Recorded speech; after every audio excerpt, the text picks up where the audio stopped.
terapis gigi dan mulut. Siapa mereka? Kenalan sama mereka yuk.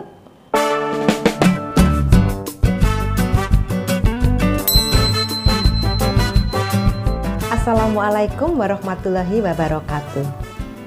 Sobat sehat, bertemu kembali dengan saya, Dr. Sufi.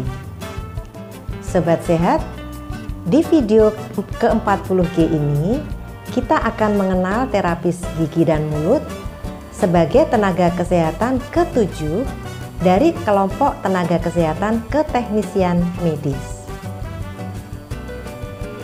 Kebetulan dua ini yang dikenal di fasilitas pelayanan kesehatan tingkat pertama. Terapis gigi dan mulut adalah setiap orang yang telah lulus pendidikan kesehatan gigi, perawat gigi, atau terapis gigi dan mulut sesuai ketentuan peraturan perundang-undangan. Pelayanan asuhan kesehatan gigi dan mulut adalah pelayanan asuhan yang terencana, diikuti dalam kurun waktu tertentu secara berkesinambungan di bidang promotif, preventif, dan kuratif sederhana untuk meningkatkan derajat kesehatan gigi dan mulut yang optimal pada individu, kelompok, dan masyarakat. Surat tanda registrasi terapis gigi dan mulut disingkat STR-TGM adalah bukti tertulis yang diberikan oleh pemerintah kepada terapis gigi dan mulut yang telah memiliki sertifikat kompetensi sesuai dengan ketentuan peraturan perundang-undangan. Surat izin praktek terapis gigi dan mulut disingkat SIP-TGM adalah bukti tertulis pemberian kewenangan untuk menjalankan praktek keprofesian terapis gigi dan mulut. Standar profesi terapis gigi dan mulut adalah batasan kemampuan minimal berupa pengetahuan, keterampilan, dan perilaku profesional yang harus dikuasai dan dimiliki oleh terapis gigi dan mulut untuk dapat melakukan praktek keprofesiannya pada masyarakat secara mandiri yang dibuat oleh organisasi profesi bidang kesehatan. Bagaimana kualifikasi dari terapis gigi dan mulut? Berdasarkan pendidikannya, terapis gigi dan mulut dikualifikasikan sebagai berikut. A. Terapis gigi dan mulut lulusan Sekolah Pengatur Rawat Gigi. B. Terapis gigi dan mulut lulusan Diploma 3 Kesehatan Gigi, Keperawatan Gigi, atau terapis gigi dan mulut. Dan C. Terapis gigi dan mulut lulusan Diploma 4 Keperawatan Gigi atau terapis gigi dan mulut. Selanjutnya kita akan bahas penyelenggaraan praktek keprofesian dari terapis gigi dan mulut. Wewenang. Terapis gigi dan mulut dapat menjalankan praktek keprofesiannya secara mandiri dan atau bekerja di fasilitas pelayanan kesehatan. Fasilitas pelayanan kesehatan berupa praktek perseorangan dokter gigi, klinik, puskesmas, balai kesehatan masyarakat, dan atau rumah sakit. Terapis gigi dan mulut yang menjalankan praktek keprofesiannya secara mandiri harus berpendidikan paling rendah Diploma 3 Kesehatan Gigi, Keperawatan Gigi, atau terapis gigi dan mulut. Terapis gigi dan mulut yang menjalankan praktek keprofesiannya secara mandiri harus memasang papan nama praktik. Papan nama praktik paling sedikit memuat nama terapis gigi dan mulut, nomor STR, dan nomor SIP-TGM.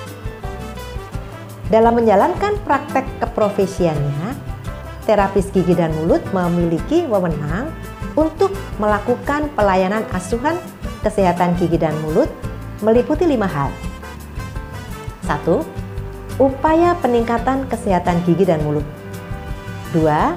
Upaya pencegahan penyakit gigi. 3. Manajemen pelayanan kesehatan gigi dan mulut. 4. Pelayanan kesehatan dasar pada kasus kesehatan gigi terbatas. Dan 5. Dental assisting. Asuhan kesehatan gigi dan mulut dilakukan melalui A. Pengkajian, B.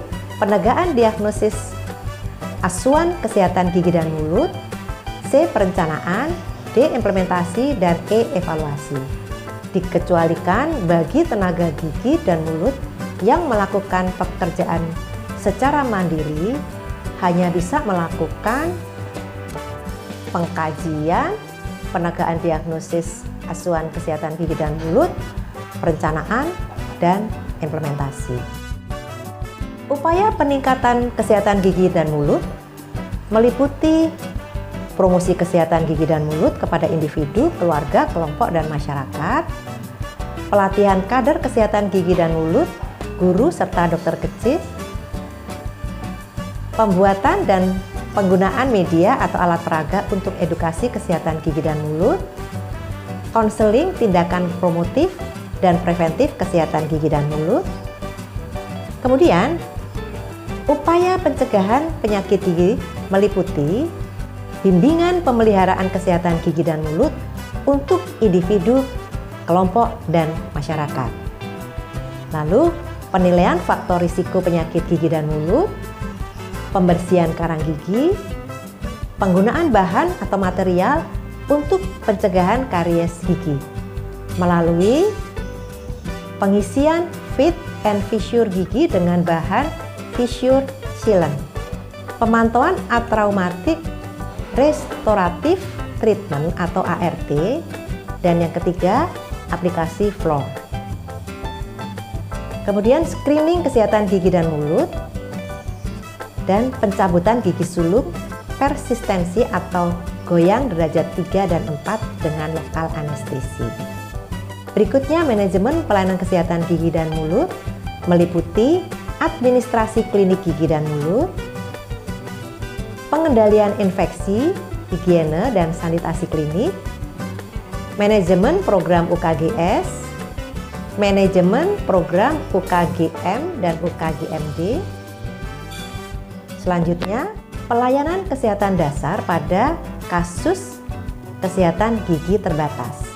Ini meliputi pencabutan gigi sulung dan gigi tetap satu akar dengan lokal anestesi, penambalan gigi satu atau dua bidang dengan glass ionomer atau bahan lainnya, dan perawatan pasca tindakan. Selanjutnya, dental assisting meliputi asistensi pada pelayanan kedokteran gigi umum dan asistensi pada pelayanan kedokteran gigi spesialistik. Selanjutnya kita bahas tentang pelimpahan wewenang. Selain 5 wewenang tersebut, terapis gigi dan mulut dapat melaksanakan pelayanan A di bawah pengawasan atas pelimpahan wewenang secara mandat dari dokter gigi, atau B berdasarkan penugasan pemerintah sesuai kebutuhan. Pelimpahan wewenang secara mandat dari dokter gigi meliputi A. Penambalan gigi lebih dari 2 bidang, B. Perawatan saluran akar, C. Pemberian resep dan obat-obatan.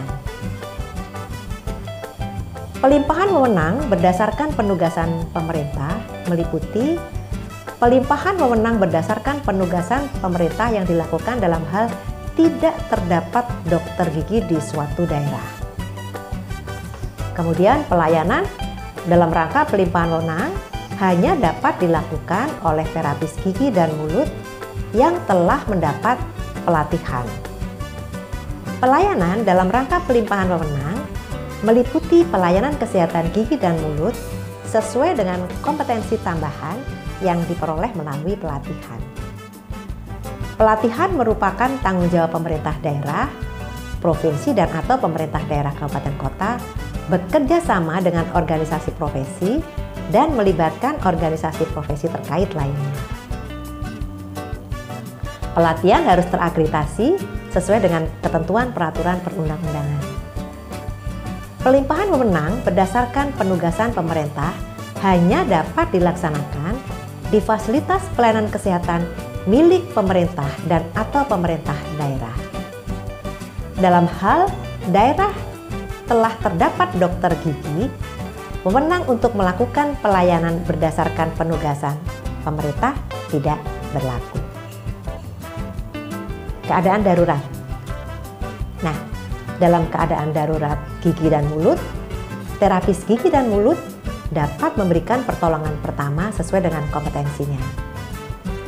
Pertolongan pertama ditujukan untuk mengurangi rasa sakit dan menstabilkan kondisi pasien. Terapis gigi dan mulut wajib merujuk pasien kepada dokter gigi setelah pertolongan pertama selesai dilakukan.